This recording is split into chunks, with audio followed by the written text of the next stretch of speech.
Hello guys, welcome back to my YouTube channel. स्वागत है आप सभी का एसके टारगेट जीके हिंदी में। तो गाइस, हम जो आज इसका ग्रुप डी के जो एग्जाम चल रहे हैं आपके, ग्रुप डी के जो एग्जाम चल रहे हैं आपके, ग्रुप डी के जो आपके एग्जाम चल रहे हैं, इसका जो आपका 3 अगस्त का जो फर्स्ट शिफ्ट है, 3 अगस्त की जो फर्स्ट शिफ्ट है, उसकी हम आज आपको एनालाइज कराने जा रहे हैं। तो इसमें जो प्रश्न आए हुए हैं वही हम आपको कराएंगे। इसी के आधार पर आप देख लेना कि कल को क्या प्रश्न आएंगे, ठीक है। तो चलिए, हम ज्यादा समय नहीं कराएंगे और शुरू करते हैं। चलो,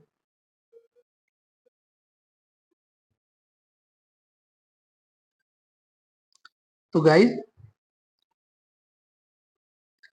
पहला प्रश्न है हमारा इसमें पहला प्रश्न है हमारा इसमें, एक बार देख लेंगे आप। मैं थोड़ा छोटा कर देता हूँ जिससे आपको अच्छे से लिखा हुआ समझ में आ जाए। पहला प्रश्न है भाई इसमें हमारा कि खाद्य श्रृंखला में प्राथमिक उपभोक्ता मुख्य रूप से किस श्रेणी के जीव होते हैं। तो ये क्या है कि खाद्य श्रृंखला में आपने देखा होगा कि जो एक चैन बनी हुई होती है, चैन उसी के आधार पर बुझ जाएगी। जिस प्राथमिक उपभोक्ता के जो किस श्रेणी में कौन से जीव होते हैं, तो प्राथमिक श्रेणी में जो भाई आपके जो जीव होते हैं वो होते हैं आपके शाकाहारी, यानी कि आपका बी ऑप्शन बिल्कुल राइट होगा। अब मैं आपको कहता हूँ कि इसमें जो है ऑप्शन बिल्कुल इस तरीके से नहीं रखे हैं। मैंने जिस तरीके से मतलब उसमें प्रश्न पेपर में आए थे, इस तरीके से ना रख करके, क्योंकि मैं आपको पूरे तरीके से इसकी डेफिनेशन बता दूंगा, इसको बता दूंगा कि कौन से प्रश्न को हम किस तरीके से कर सकते हैं। जैसे मान लीजिए, जैसे लिखा है शाकाहारी के बारे में, मैं बताता हूँ आपको कि पौधे उत्पाद पौधे उत्पादक होते हैं। जो जीव सीधे पौधे जो है ना हमारे उत्पादक होते हैं। जो जीव सीधे पौधों को खाकर ऊर्जा प्राप्त करते हैं, ये ध्यान रखना कि जो जीव सीधे पौधों को खाकर ऊर्जा प्राप्त करते हैं उन्हें हम प्राथमिक उपभोक्ता या शाकाहारी कहते हैं। जैसे हिरण, गाय या टिड्डा आदि। अब शाकाहारी वो होते हैं जो किसी पेड़ पौधे को खाकर, किसी शाकाहारी चीज को खाकर अपना ऊर्जा प्राप्त करते हैं। और मेरे भाई मांसाहारी वो होते हैं जो प्राथमिक उपभोक्ता को खाते हैं, जो प्राथमिक उपभोक्ता को खाते हैं, ये मांसाहारी वो होते हैं। और सर्वाहारी वो होते हैं जो प्राथमिक और मांसाहारी दोनों को खाते हैं। तो इसमें जो हमारा ऑप्शन होगा, जो हमारे इसमें उत्तर होगा, तो वो होगा हमारा इसमें उत्तर, ये आप ध्यान रखेंगे, ऑप्शन नंबर बी, शाकाहारी। ठीक है, अगला प्रश्न पे हम चलते हैं। अगला प्रश्न हमारा, बोतल खोलने वाला और कूड़ा ढोने वाली गाड़ी, जो हमारी बोतल खोलने वाला और कूड़ा ढोने वाली गाड़ी किस श्रेणी के उत्तोलक के उदाहरण है। यानी कि ये कह रहा है कि बोतल खोलने वाला और कूड़ा ढोने वाली जो गाड़ी है हमारी किस उत्तोलक के उदाहरण है। तो प्यारे भाई, वो जो है द्वितीय श्रेणी के उदाहरण है। इसको ऑप्शन जो है बी हो जाएगा, इसका आंसर बी हो जाएगा। जैसे मैं आपको बता देता हूं कि द्वितीय श्रेणी है, इसकी व्याख्या है कि द्वितीय श्रेणी के उत्तोलक में भार, यानी कि भार और आलंब और आयास के बीच होता है। आलंब इसका हो गया भैया, भार हो गया, आलंब हो गया, और आयास के बीच में होता है। बोतल ओपनर और बेहिलबारो इसी सिद्धांत पर काम करते हैं। तो आप याद रखेंगे, इसका जो उत्तर है हमारा, इसका जो उत्तर हो जाएगा वो हो जाएगा ऑप्शन नंबर बी, द्वितीय श्रेणी। ठीक है, अब आप अगला प्रश्न लिखेंगे इसमें। अगला जो प्रश्न हो जाएगा आपका, जो अगला प्रश्न आया था, बता कि किस वैज्ञानिक ने सजीवों को 5 जगत वर्गीकरण में विभाजित किया। किस वैज्ञानिक ने सजीवों को 5 जगत वर्गीकरण में विभाजित किया। तो मेरे भाई, आप सोच रहे कि भैया आपके तो ये मतलब साइंस के क्वेश्चन आते हैं। भाई, साइंस के क्वेश्चन भी पूछे गए हैं अभी आपके, जो जी मैंने सीक्वेंस वाइज लगाए हैं। तो जीएस के अलग लगाए हैं, जीके के अलग लगाए हैं, और करंट अफेयर्स के अलग लगाए हैं। तो ठीक है, तो ये है प्रश्न नंबर की प्रश्न नंबर 3 है कि किस वैज्ञानिक ने सजीवों को 5 जगत वर्गीकरण में विभाजित किया। तो मेरे भाई, इसका जो उत्तर हो जाएगा आपका, हो जाएगा वो B, B option, R H, हाँ, आर एच हिलटेकर। ठीक है, आर एच हिलटेकर। तो ये इसका हमारा उत्तर हो जाएगा, इसको आप एक बार देख लेंगे। ठीक है। आर हिल्डेगर ने 1969 में जीवों को 5 जगतों में बांटा। मोनेरा, प्रोटिस्टा, फंगस जिसको हम कवक भी कहते हैं, प्लांटी जिसको हम पारक कहते हैं, और एनिमेलिया में जिसे हम जंतु कहते हैं। ये आप ध्यान रख लेंगे, ये आप ध्यान रख लेंगे। ये चीजें बहुत ही इंपॉर्टेंट है, क्योंकि भाई इनसे ही आगे को प्रश्न आपके देखने को मिलेंगे। प्रश्न नंबर 4 हो जाएगा हमारा, प्रश्न नंबर 4 हो जाएगा भाई हमारा कि पानी में डूबी हुई लकड़ी या पेंसिल अपवर्तन के कारण मुड़ी हुई दिखाई देती है। यह प्रकाश की किस घटना के कारण होता है? तो ये भाई जो हमारी पानी में डूबी हुई लकड़ी या पेंसिल के कारण जो मुड़ी हुई दिखाई देती है, जैसे मान लो कोई चीज आपने किसी पानी के बर्तन में गिर दी और वो चीज आपकी जो मुड़ी हुई दिखाई देती है ना, जैसा आपने देखा भी होगा कुछ चीज गिर गया और वो चीज मुड़ी हुई दिखाई देती है, तो भाई वो जो आपकी जो होती है ना, वो प्रकाश का अपवर्तन जो होता है, प्रकाश का अपवर्तन, यानी कि प्रश्न उत्तर नंबर आपका बी हो जाएगा, प्रकाश के अपवर्तन के कारण। जब प्रकाश की किरण एक माध्यम से दूसरे माध्यम में प्रवेश करती है, यानी कि जब प्रकाश की किरण एक माध्यम से दूसरे माध्यम में प्रवेश करती है तो वह अपने मार्ग से विचलित हो जाती है।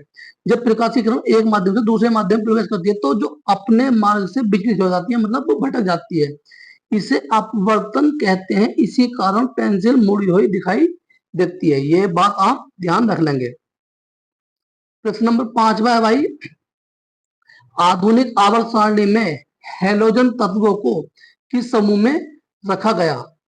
किस समूह में रखा गया? ये बात आप जो है ध्यान रखेंगे कि आधुनिक आवर्त सारणी में हैलोजन तत्वों को किस ग्रुप में या किस समूह में आपका रखा गया। तो भाई इसका जो ऑप्शन है, इसका जो उत्तर हो जाएगा भाई आपका, वो हो जाएगा हमारे 17 समूह में। जो हमारा 17वां ग्रुप है उसमें हमें इसे रखते हैं।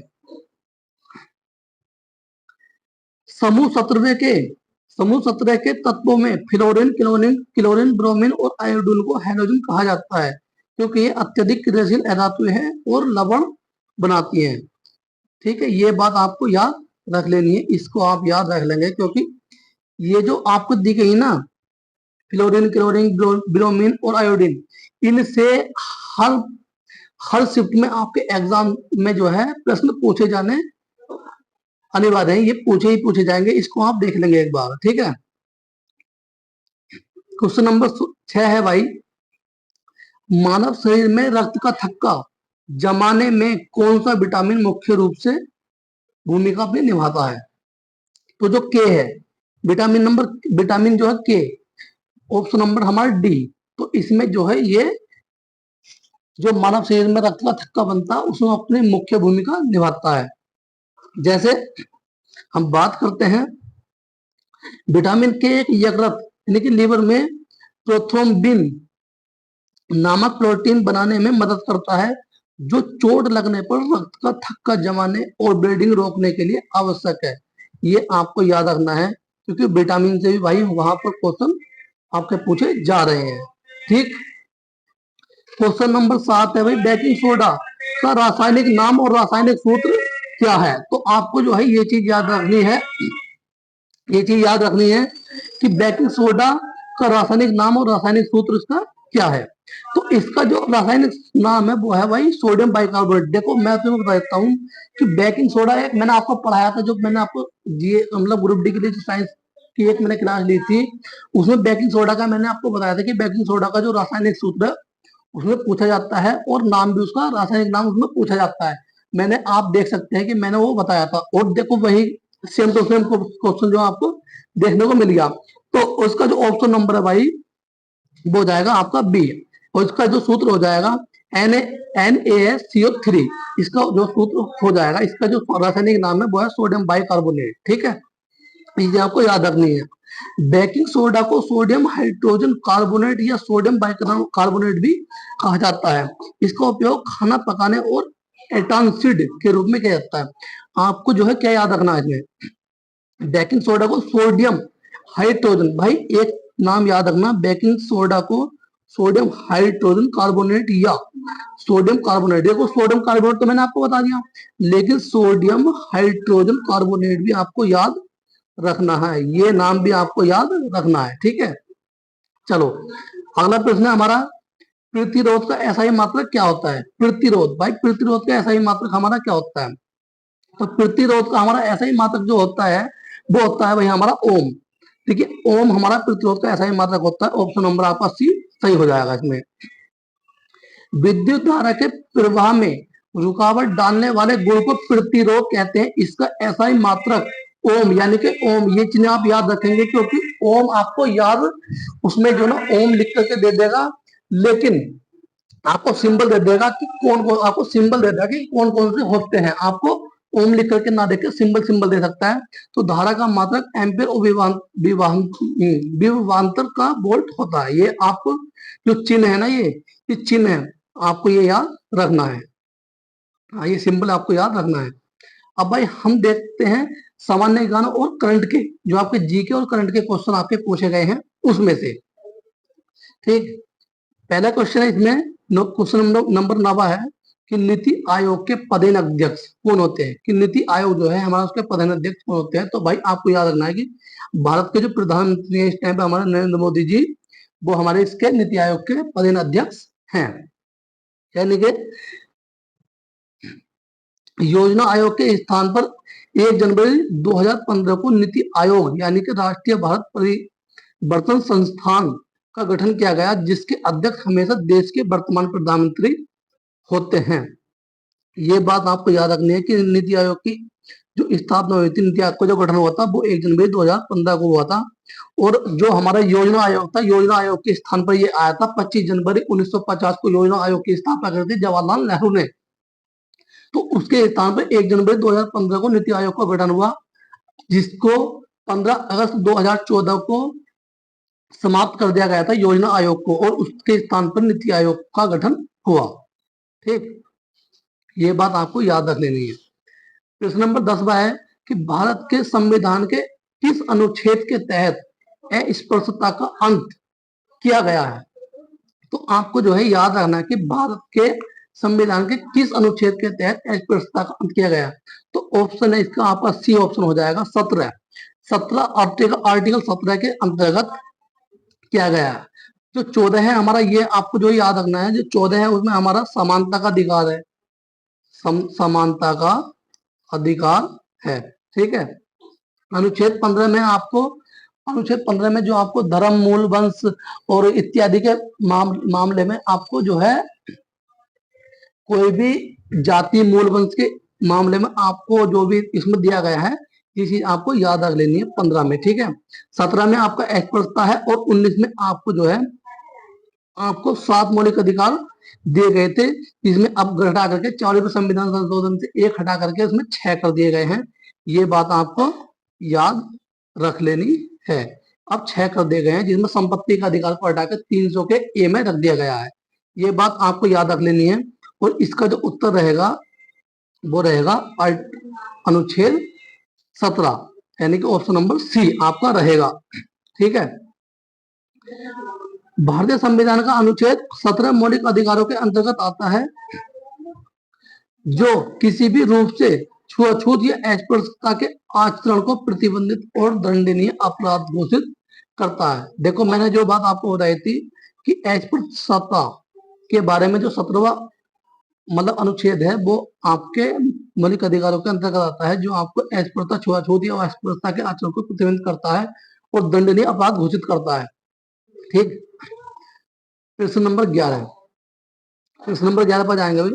प्रसिद्ध लोसांग महोत्सव मुख्य रूप से भारत के किस राज्य में मनाया जाता है? तो भाई प्रसिद्ध लोसांग जो महोत्सव है वो आपके, जो आपका सिक्किम राज्य है, सिक्किम राज्य है उसमें मनाया जाता है। ऑप्शन नंबर आपका बी बिल्कुल सही हो जाएगा। असम में मेरे भाई, असम में हो जाता है बिहू हो जाता है, और केरल में आप देख लेंगे ओणम हो जाता है इसी प्रकार के, और अरुणाचल प्रदेश में एक, इसमें तो देखो सिक्किम में तो एक लोसांग है नहीं, सिक्किम में तो एक लोसांग, लेकिन एक अरुणाचल प्रदेश का है, अरुणाचल प्रदेश का है एक शोंग, शोंग जो है ना वो अरुणाचल प्रदेश का है, वो आप उसमें याद रख लेंगे क्योंकि अरुणाचल प्रदेश और सिक्किम के सेम टू सेम थोड़े से देखने को मिल जाते हैं, उसमें आप कंफ्यूज नहीं होना। लोसांग सिक्किम का एक मुख्य त्योहार है, लोसांग जो है सिक्किम का एक मुख्य त्योहार है जो भूटिया और लेपचा जनजातियों द्वारा फसल कटाई के मौसम के उत्सव पर फसल कटाई के मौसम के उत्सव पर नए साल की शुरुआत में मनाया जाता है। नए साल की शुरुआत के रूप में आपका मनाया जाता है। ये चीज आप यहाँ रख लेंगे। प्रश्न नंबर 12 है भाई, हाल ही में किस भारतीय खिलाड़ी को देश के सर्वोच्च खेल सम्मान मेजर ध्यानचंद खेल रत्न पुरस्कार से सम्मानित किया गया? हाल ही में तो आपका जो वो है ना सात्विक साईराज रंकी रेड्डी और चिराग शेट्टी को ऑप्शन नंबर बी आपका सर्वोच्च खेल सम्मान मेजर ध्यानचंद खेल रत्न पुरस्कार से आपको सम्मानित किया गया है। इन दोनों को, सात्विक साईराज रंकी रेड्डी और चिराग शेट्टी को। यानी कि आप याद रखेंगे इसमें बैडमिंटन की इस स्टार भारतीय पुरुष युगल जोड़ी सात्विक चिराग को उनके बेहतरीन अंतरराष्ट्रीय प्रदर्शन के लिए इस प्रतिष्ठित पुरस्कार से नवाजा गया था। ठीक है, आप इस चीज को याद रख लेंगे। ये बहुत ही ज्यादा परीक्षा के पॉइंट ऑफ व्यू से इंपॉर्टेंट है। और आप देख लेंगे कि भाई जो हमारा मेजर ध्यानचंद खेल रत्न पुरस्कार उससे प्रश्न पूछा गया, तो अगली शिफ्टों में भी इससे ही प्रश्न पूछे जाने की संभावना आपकी है। प्रश्न नंबर 13 पर आएंगे हम कि एशिया की सबसे लंबी नदी कौन सी है जो चीन से होकर बहती है? बताओ भी, एशिया की जो सबसे लंबी नदी है जो चीन से होकर बहती है वो कौन सी है? तो चीन से होकर बहती है, ये आपको एशिया की सबसे लंबी नदी के बारे में बतागी। तो ये है यांगजी नदी। यानी कि ऑप्शन नंबर आपका ए सही हो जाएगा इसमें। ये जो है चीन से होकर के बहती है। ठीक, यांगजी नदी लगभग 6300 किलोमीटर लंबी है। ये बात आपको याद रख लेनी है, क्योंकि इसमें आपसे लंबाई पूछ लिया, मतलब सबसे लंबी नदी पूछ लिया। अब जो आपसे इसकी लंबाई पूछ सकता है। यह चीन और पूरे एशिया महाद्वीप की सबसे लंबी तथा दुनिया की तीसरी सबसे लंबी नदी है। और दुनिया की जो सबसे लंबी नदी है वो आप बताएंगे, वो नील नदी है, वो आपको याद रख लेनी है। क्वेश्चन नंबर सेकंड लास्ट है, 14वां प्रश्न है भाई, भारतीय रिजर्व बैंक के वर्तमान गवर्नर कौन है? तो आप इसमें देख रहे होंगे कि शक्तिकांत दास दे रखा है, लेकिन भाई वो शक्तिकांत दास नहीं है। इस टाइम पे जो हमारे वर्तमान गवर्नर वो है संजय मल्होत्रा।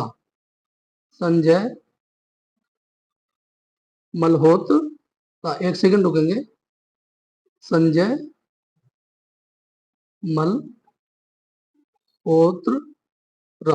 मल्होत्रा और वो 25वें नहीं 26वें नंबर के आपके गवर्नर हैं।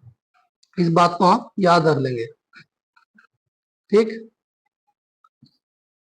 लास्ट प्रश्न है भाई आज के जो पहली शिफ्ट थी इसका 3 की पहली शिफ्ट का, कि पानीपत की तीसरी लड़ाई 1761 में मराठा साम्राज्य और किसके बीच लड़ी गई थी?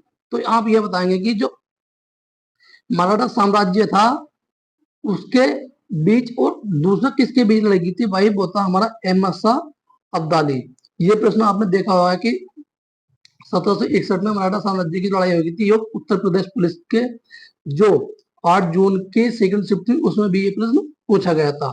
तो Ahmad Shah Abdali option number A आपका जो है सही हो जाएगा इसमें।